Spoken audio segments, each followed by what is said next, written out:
आदरणीय दिदीबहिनी तथा दाजुभाइहरू, निर्धारित समयभन्दा 1.5 वर्ष अगावै ताजा जनादेशका निम्ति जनता समक्ष जानुपर्ने अवस्था सिर्जना होला भन्ने अनुमान हामी कसैलाई पनि थिएन।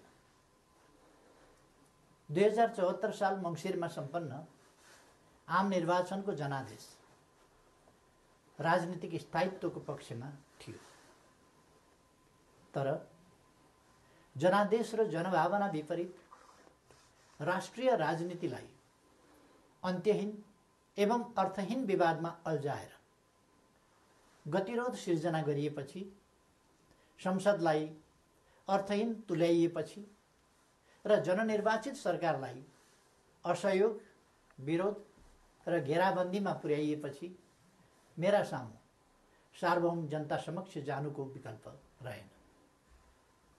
त्यसैले जनता समक्ष प्रस्तुत हुने निष्कर्ष अनुरूप हिजो 2077 साल पुष 5 गते प्रतिनिधि सभाको विघटन गरेर आगामी 78 साल वैशाखमा नयाँ निर्वाचन गर्ने निर्णय गरिएको बेहोरा म निवेदन गर्न चाहन्छु।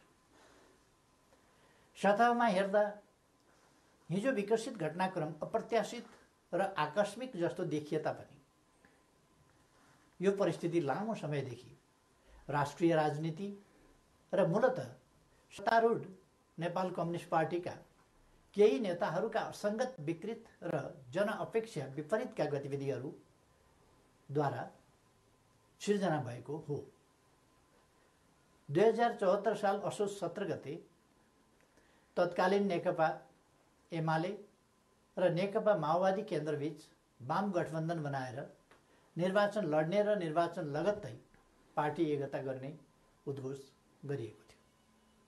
यो निर्णय आम निर्वाचन मार्फत आम जनताद्वारा स्पष्ट रूपमा अनुमोदन भएको थियो, तर निर्वाचन पश्चात राष्ट्रिय राजनीतिलाई जनअपेक्षा अनुरूप अगाडि बढ्न नदिने विभिन्न विसङ्गत गतिविधि सुरु भए।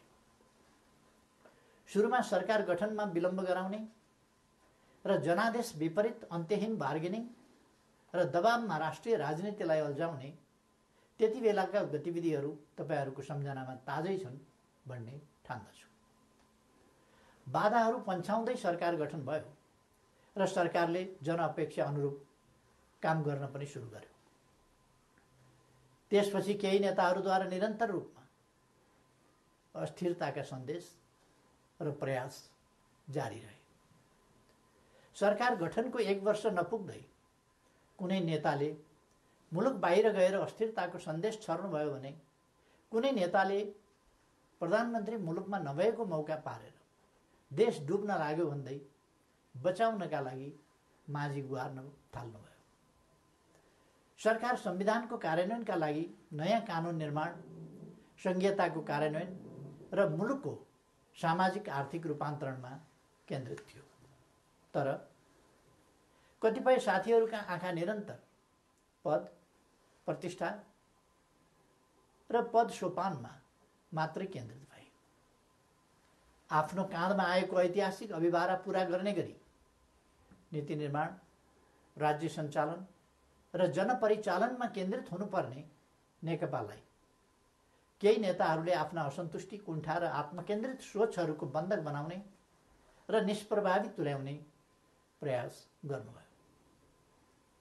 दिदीबहिनी तथा दाजुभाइहरू, समस्या समाधानका लागि दुई अध्यक्षहरूका बीचमा कार्यविभाजन गरेर एकजना सरकार र अर्कोले पार्टी सञ्चालनमा केन्द्रित हुने निर्णय भएपछि समस्या समाधान हुने अपेक्षा गरिएको थियो।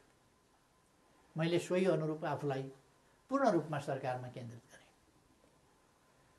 यसबीचमा पार्टी काम कति अगाडि बढ्यो, एकीकरणका बाँकी काम कति पुरा भए, महाधिवेशनको तयारी कति अगाडि बढ्यो र जनतालाई समस्या परेको बेला विशाल पार्टी पङ्क्तिलाई कति परिचालन गरियो। यसमा मैले केही भनिरहनु पर्ला जस्तो लाग्दैन, तथ्यहरू आफै बोल्छन्। तर सरकारलाई भने राम्रोसँग चल्न दिइएन। पार्टी घोषणापत्रको मर्म र समृद्ध नेपाल सुखी नेपालीको अभियानलाई हाँक्न सक्ने गरी योग्यता क्षमताका आधारमा मन्त्री परिषद पुनर्गठन गर्न खोज्यो भने आफ्नो र पराईका कित्ता काट गरेर टुङ्गोमा पुग्न दिइएन। महत्त्वपूर्ण संवैधानिक अङ्गहरूमा रिक्तता सिर्जना हुन थाल्यो, पूर्ति गर्न पाइएन। पछाडि परेका सामाजिक समुदायको हितका लागि विभिन्न संवैधानिक आयोगहरूको व्यवस्था छ, तर 2.5 वर्षसम्म पनि त्यहाँ नियुक्ति हुन पाएन। सरकारले दूरगामी महत्त्वका काम गरेको छ, प्रतिकूलताका बीचमा पनि मुलुकले महत्त्वपूर्ण उपलब्धि हासिल गरेको छ, युगान्तकारी काम सुरु भएका छन्, तर विपक्षी दलहरूलाई पनि उछिनेर केही नेताहरू सरकारको अनन्त विरोध र नकारात्मक मनोविज्ञान सिर्जना गर्न उद्धत भइरहनु भयो। सरकारले प्रस्तुत गरेका कतिपय प्रस्तावमाथि सार्वभौम संसदलाई छलफल पनि गर्न नदिइकन जबरजस्ती रोकेर राखियो। विगत केही महिना यता सरकार कस्तो कठिनाइ बीच काम गर्न बाध्य भयो र कस्तो घेराबन्दीको शिकार भयो भन्ने बारेमा यहाँहरू अनभिज्ञ हुनुहुन्न भन्ने म ठान्दछु।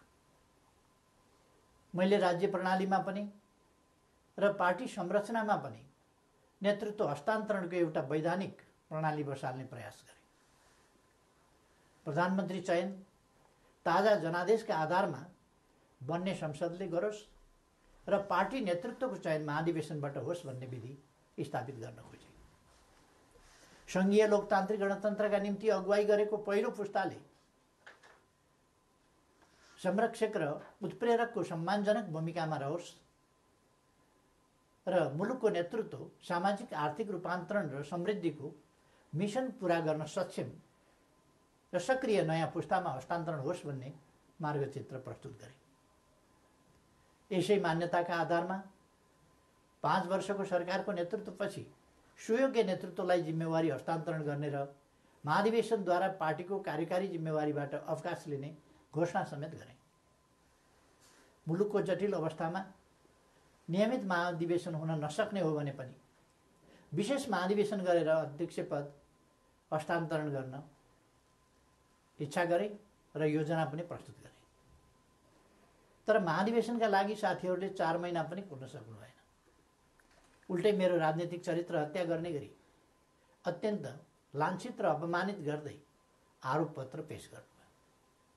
त्यसलाई पार्टीको लोगो र कार्यालयको दुरुपयोग गर्दै राष्ट्रव्यापी रूपमा वितरण गर्नुभयो र वस्तुतः पार्टी विभाजनको अप्रत्यक्ष घोषणा गर्नुभयो।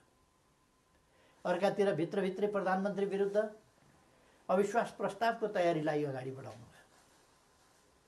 पार्टी अध्यक्ष एवं संसदीय दलका नेतालाई थाहै नदिई संसद अधिवेशन बोलाउन हस्ताक्षर सङ्कलन गरेर साथीहरूले संविधान विपरीत पार्टी प्रणाली र पद्धतिमाथि यसअघि नै गम्भीर आघात पुर्याउनु भयो। यसपछि नै पार्टीभित्रको अवस्था निकै गम्भीर र सङ्कटपूर्ण बन्न पुगेको। अस्ति पुस 4 गते मात्रै पनि मैले पुष्पकमल दाहालजीको निवासमै गएर उक्त विग्रहकारी आरोपपत्र फिर्ता लिन, पार्टीमा सहज र स्वस्थ वातावरण सिर्जना गर्न र विशेष महाधिवेशन आयोजना गरेर नेतृत्व हस्तान्तरणका लागि पटक पटक आग्रह गरे। पार्टी एकीकरणको सङ्क्रमणकालीन प्रयोजनका लागि मनोनयनद्वारा गठन भएका र महाधिवेशन सम्पन्न गर्ने मुख्य दायित्व भएका पार्टीका नेतृत्वदायी कमिटीहरूलाई पार्टी विधान र एकीकरणको भावना विपरीत पार्टीलाई मतदानको अवस्थातिर नधकेल्न र कर्तव्यको लिकबाट बाहिर नजान बारम्बार आग्रह गरे। तर यस प्रयासलाई मेरो कमजोरी ठान्यो। केही भएको छैन, केही गरिने छैन भन्ने कुरामा अल्मल्याउँदै प्रधानमन्त्री विरुद्ध अविश्वास प्रस्तावको तयारी अगाडि बढाइयो। दिदीबहिनी तथा दाजुभाइहरू, सरकार विरुद्ध यसरी घेराबन्दी र दाउपेच गर्नुपर्ने जायज कारण के थियो र? सरकारले यस बीचमा राष्ट्रियतालाई सुदृढ गर्ने सन्दर्भमा ऐतिहासिक कामहरू गरेको छ। नेपालको वास्तविक भूभाग समेटेको नयाँ नक्सा प्रकाशन गरिएको छ। तदनुरूप सर्वसम्मतिका आधारमा संविधान संशोधन गरिएको छ। समस्या समाधानका लागि मित्र राष्ट्र भारतसँग वार्ताको तयारी भइरहेको छ। चीनसँग पारवन यातायात प्रोटोकलमा हस्ताक्षर भएको छ। नेपालको अन्तर्राष्ट्रिय छवि, भूमिका र आकर्षण बढेको छ। यसलाई सुदृढ गर्न सबैले सहयोग गर्नुपर्ने बेलामा सरकारलाई असहयोग र असफल पार्न भइरहेका यी गतिविधिका पछाडि गम्भीर षड्यन्त्र लुकेको स्पष्ट छैन र? यी घटनाक्रम हेर्दा म आजभन्दा 4 वर्ष अगाडिका परिदृश्यहरूलाई सम्झिरहेको छु। नाकाबन्दीको साहसका साथ सामना गर्दै त्यसलाई अन्त्य गरे बापत नेपालको पारवन सुविधा विस्तार गरेर फेरि कहिल्यै नाकाबन्दी नहुने कुराको सुनिश्चित गरे बापत त्यति बेलाको सरकारलाई यसै गरी षड्यन्त्रपूर्ण ढङ्गले अपदस्थ गरिएको थियो। परिस्थिति र समय सन्दर्भ फरक भए पनि पात्रहरू उनै हुनुहुन्थ्यो। कि यसले हाम्रा कतिपय नेताहरू नेपाललाई अनन्त अस्थिरतामा फसाउने योजनामा सहभागी भएको स्पष्ट रूपमै देखिनुहुन्न र? थुप्रै प्रतिकूलताका बावजुद नेपालले गएको 3 वर्षमा उल्लेख्य उपलब्धि हासिल गरेको कुरामाथि पनि उल्लेख भइसकेको छ।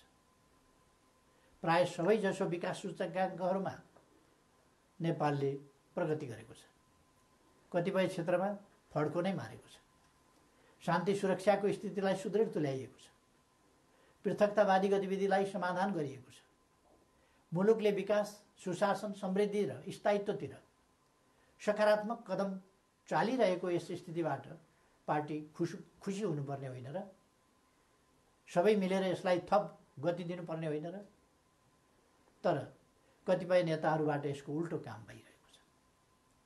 सरकारलाई 5 वर्ष काम गर्न दिने र उसका कामको परीक्षण जनताबाट निर्वाचनका क्रममा हुने लोकतान्त्रिक बाटो छोडेर सधैँभरि सत्ता, सधैँभरि सरकार, सधैँभरि पदीय भागभण्डाको चक्रव्यूहमा राजनीतिलाई बन्दी बनाउने काम भयो।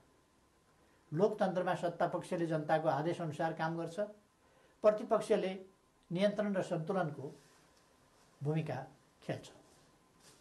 तर हामी कहाँ सत्तापक्षका कतिपय साथीहरू नै प्रतिपक्षभन्दा बढी आक्रामक, असहयोगी र षड्यन्त्रपूर्ण गतिविधिमा संलग्न हुने विडम्बनापूर्ण अवस्था सिर्जना भयो। आजको स्थिति विकसित हुनुमा कतिपय नेताहरूको गतिविधिको मुख्य जिम्मेवारी रहेको तथ्यलाई एका राख्नुपर्दछ। यस्तो काम कुनै पनि अर्थमा लोकतान्त्रिक हुन सक्दैन। दिदीबहिनी तथा दाजुभाइहरू, पार्टीलाई एकताबद्ध रूपमा अगाडि बढाउने, नेतृत्व हस्तान्तरणको विधि र प्रणाली बसाउने र पार्टी, सरकार र संसदलाई जनताको हितमा केन्द्रित गर्ने मेरा प्रयासहरूमा यसरी निरन्तर बाधा सिर्जना गरिए। यसपछि नै म यस निर्णयमा पुग्न बाध्य भएको हुँ। प्रतिनिधि सभा विघटन र नयाँ निर्वाचन मेरो रुचि वा छनौटको विषय थिएन। तर मुलुकलाई अकर्मण्य अवस्थामा राखिराख्नु उचित हुँदैन थियो। संसदलाई केही नेताहरूको स्वार्थको बन्धक बनाइराख्नु जनादेश विपरीत हुन जान्थ्यो। जनताको भावना अनुसार काम गर्न अगाडि बढ्नै नसक्ने स्थितिबाट मुलुकलाई निकास दिनै पर्थ्यो। जनअनुमोदित नेकपाको यस सरकारलाई आफ्नै दलका नेताहरूले काम गर्न नदिने र दलभित्रको कचिङ्गलले प्रतिनिधि सभालाई पनि शिकार बनाउने अवस्था अन्त्य गर्नै पर्थ्यो। यसै पृष्ठभूमिमा म नयाँ जनादेशका लागि सार्वभौम जनता समक्ष जाने निष्कर्षमा पुगेको हुँ। म अझै पनि विगतका सबै तिता पीडाहरूलाई बिर्सेर एकताबद्ध भई निर्वाचनमा सहभागी हुन कमरेडहरूलाई आग्रह गर्न चाहन्छु। निर्वाचनको घोषणाले पार्टी एकतालाई बलियो बनाउने अपेक्षा गरेको छु। पार्टी पहिलो शक्ति बन्नुमा, पार्टी एकता हुनुमा र पार्टीले विशाल जनसमर्थन प्राप्त गर्नुमा केपी ओलीको कुनै योगदान छैन।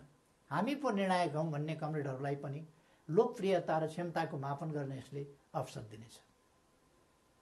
प्रधानमन्त्री बन्न व्यग्र प्रतीक्षामा वा प्रयासमा रहनुभएका नेताहरूलाई पनि ताजा जनादेशले विकल्प दिनेछ। प्रतिपक्ष दललाई पनि आफ्ना एजेन्डा जनताबीच लैजान अवसर प्रदान गर्नेछ।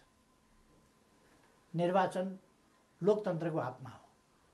यो सबैभन्दा उन्नत लोकतान्त्रिक अभ्यास तथा विधि पनि हो। जननिर्वाचित सरकारले काम गर्न पाउँदैन भने उसले पुनरावेदन गर्न जाने ठाउँ सार्वभौम जनता समक्ष नै हो।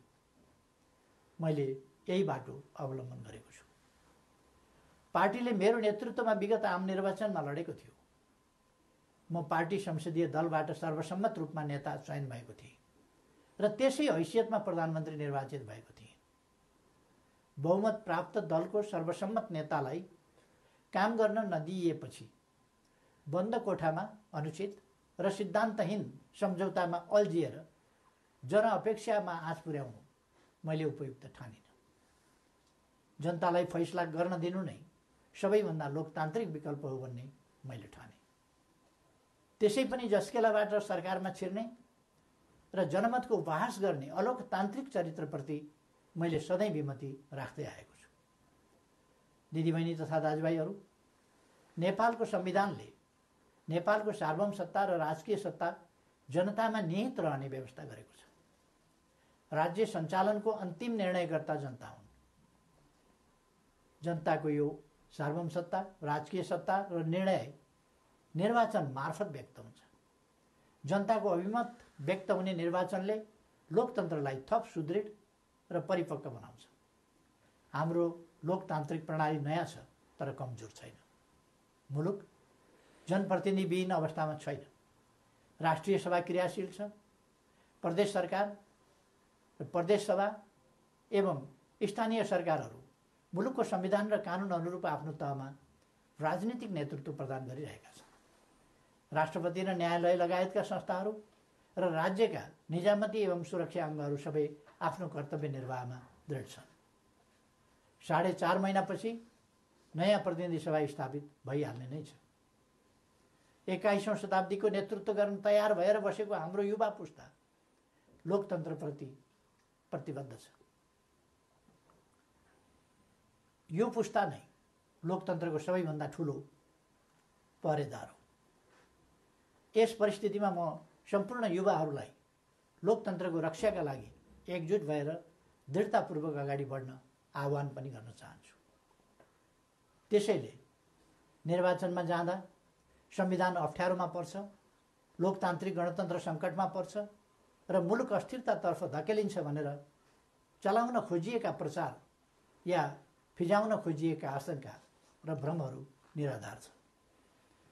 राजनीतिक स्थिरताको प्रत्याभूति गर्ने निर्णायक तत्त्व जनताको अभिमत हो।